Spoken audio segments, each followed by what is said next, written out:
Hi friends, welcome to Law Mate. I am Muskan Mandhiyan, your legal guide. So हमारे पास एक doubt आया है, ठीक है। एक स्टूडेंट है जो कि कॉमर्स स्ट्रीम से थी और अब उन्होंने लॉ को चूज किया है, राइट, फॉर फर्दर स्टडीज। तो उन्हें प्रॉब्लम आ रही है लॉ को पढ़ने में। क्लास 11 और 12 में मेरे पास कॉमर्स थी, राइट, और ऐसे बहुत सारे साइंस स्टूडेंट्स भी होते हैं। तो कॉमर्स और साइंस स्टूडेंट्स को खास करके लॉ पढ़ने में प्रॉब्लम आती है। क्यों? पहले तो प्रॉब्लम समझो क्यों आती है। बिकॉज BA-LLB, राइट, BA-LLB यानी BA 2 साल BA के होंगे इनिशियली और उसके बाद लॉ स्टार्ट होगा तीसरे साल से, राइट। तो BA-LLB, अब BA आपको पढ़ना पड़ रहा है, यानी आर्ट्स के सब्जेक्ट पढ़ने पड़ रहे हैं। तो जो आपने कॉमर्स पढ़ी है, जो आपने साइंस पढ़ी है अपने स्कूल में क्लास 11-12 में, मैंने चूज की थी क्लास 9 में कॉमर्स, राइट। तो मैंने ऑलमोस्ट 4 साल कॉमर्स पढ़ी है और उसके बाद मुझे BA पढ़ने को मिला। तो एक तरीके से जो माइंडसेट मेरा बना हुआ था वो शेक हुआ पूरी तरीके से, समझ रहे हो। उसी तरीके से जिसने साइंस ली है क्लास 9 में और वो अभी तक साइंस पढ़ा क्लास 12 तक, यानी 4 साल साइंस पढ़ा, अब वो जाके BA करेगा, ठीक है। अचानक से उसको BA के सब्जेक्ट्स मिलेंगे, थ्योरी मिलेगी इतनी ज्यादा, तो उसका माइंडसेट शेक हो जाएगा, राइट। तो यहाँ प्रॉब्लम क्या हो रही है साइंस और कॉमर्स स्टूडेंट्स के साथ इनिशियली कुछ सालों तक जो उन्हें प्रॉब्लम फेस करनी पड़ेगी वो है थ्योरी सब्जेक्ट्स की, राइट। हमें क्या होता है, हमें आदत रहती नहीं है थ्योरी की। कॉमर्स स्टूडेंट्स या साइंस स्टूडेंट्स को इतनी थ्योरी की आदत रहती नहीं है। कॉमर्स स्टूडेंट्स को फिर भी कुछ हद तक थ्योरी की आदत रहती है, थ्योरेटिकल सब्जेक्ट्स मैनेज करने की हैबिट रहती है। बट जो BA के थ्योरी सब्जेक्ट्स रहते हैं दे आर डिफरेंट, वो थोड़े अलग रहते हैं। हिस्ट्री रहती है, राइट, पॉलिटिकल साइंस रहती है। हमने तो पॉलिटिकल साइंस छुई भी नहीं, हमें पॉलिटिकल साइंस देखने को मिल रही है। और क्या क्या रहता है, और सोशियोलॉजी रहती है। तो ये सारे सब्जेक्ट्स जब हमारे सामने आते हैं तो एक तरीके से हमें लगता है यार इतना लिखना होगा, यार 300 वर्ड्स लिखने होंगे, 600 वर्ड्स लिखने होंगे, 700 वर्ड्स लिखने होंगे, यार कैसे लिखेंगे, इतना ज्यादा है यार, इतना कम टाइम मिलता है, खत्म ही नहीं होगा यार पेपर। ये सारी चीजें दिमाग में आने लगती हैं। वहीं जो BA स्टूडेंट्स रहते हैं जिन्होंने लॉ लिया है वो भैया पेन नचाते रहते हैं, बिकॉज उनके लिए इजी हो गया यार, उनका तो पहले से बेस स्ट्रांग है ना। उन्होंने BA ले लिया था, उन्होंने ह्यूमैनिटीज पढ़ा है, राइट, उन्होंने क्लास 11-12 में ह्यूमैनिटीज पढ़ा है। उनके लिए BA के सब्जेक्ट्स मतलब कि भाई कुछ नहीं है, एक तरीके से देखा जाए तो कुछ भी नहीं है।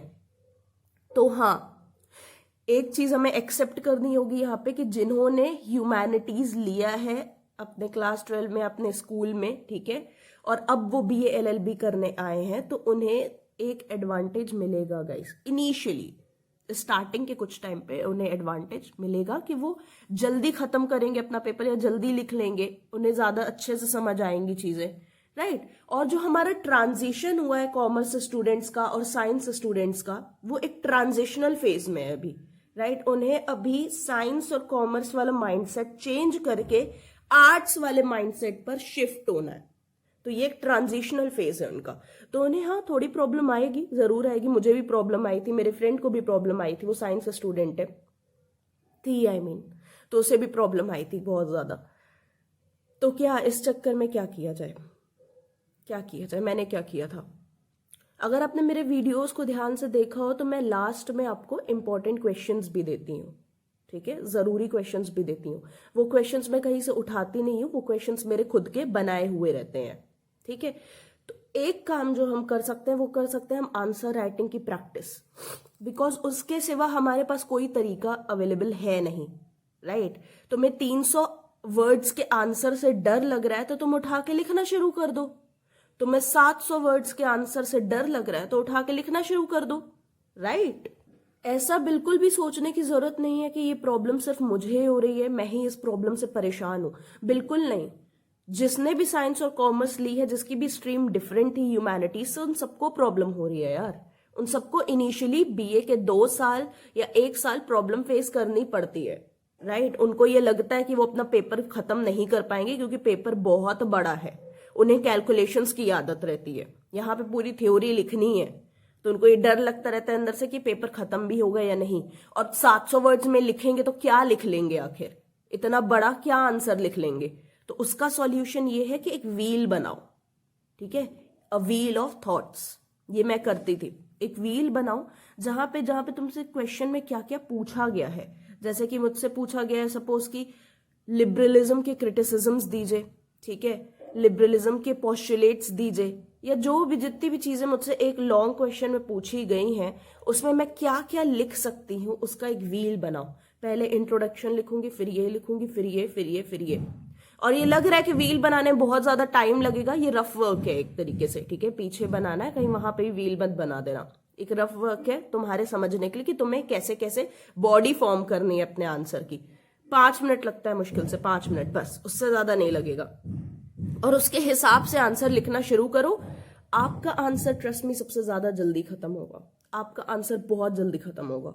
ये मैं इनिशियली करती थी, राइट, इनिशियली जब मेरे को भी वाली प्रॉब्लम आती थी ना तो मैं यही चीजें करती थी। तो ये चीज करना स्टार्ट करो। एक लॉन्ग क्वेश्चन दिया हुआ है, आपको नहीं समझ में आ रहा, आपको डर लग रहा है कि इसे कैसे अटेम्प्ट करना है, उठा के व्हील बनाओ, एक सर्कल बनाओ। पहले देखो कि इंट्रोडक्शन लिखेंगे, ओके, फिर इसका थोड़ा सा बैकग्राउंड देंगे, ओके, नेक्स्ट में ये चीज आएगी, फिर ये चीज आएगी, लास्ट में जो कंक्लूजन आएगा उसमें मैं ये चीज जरूर इंक्लूड करूंगी। तो एक व्हील बन के अब रेडी है। अब उस व्हील के हिसाब से आप लिखना अपना शुरू कर दो। पहले इंट्रोडक्शन लिखना शुरू करो, फिर बैकग्राउंड देना है, वो बैकग्राउंड दो। कंक्लूजन तक आते आके तुम्हें पता चल जाएगा कंक्लूजन मुझे क्या क्या चीजें इंक्लूड करनी है, उस हिसाब से वो चीजें इंक्लूड करो।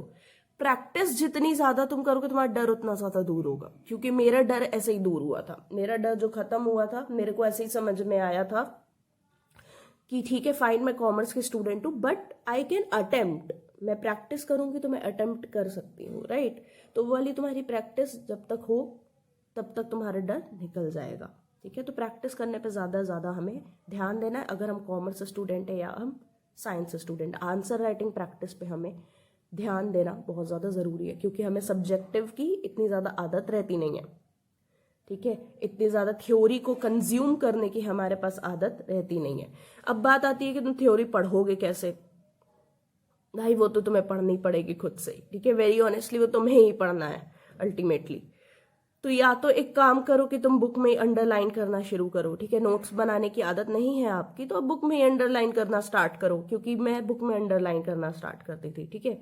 मैं नोट्स नहीं बना पाती हूँ, मेरे को बोरिंग लगता है नोट्स बनाना, तो मैं उठा के बुक में ही अंडरलाइन करना स्टार्ट कर देती हूँ। तो आप चाहो तो आप ये कर सकते हो, बुक में अंडरलाइन कर दो और रिवाइज करते रहो उस चीज को, या तो एक ये तरीका है, ठीक है। बाकी चीजें इंटरेस्टिंग कैसे बनाए गॉड नोज, पता नहीं इंटरेस्टिंग कैसे बनाना है ये तो मुझे भी नहीं पता है, ठीक है।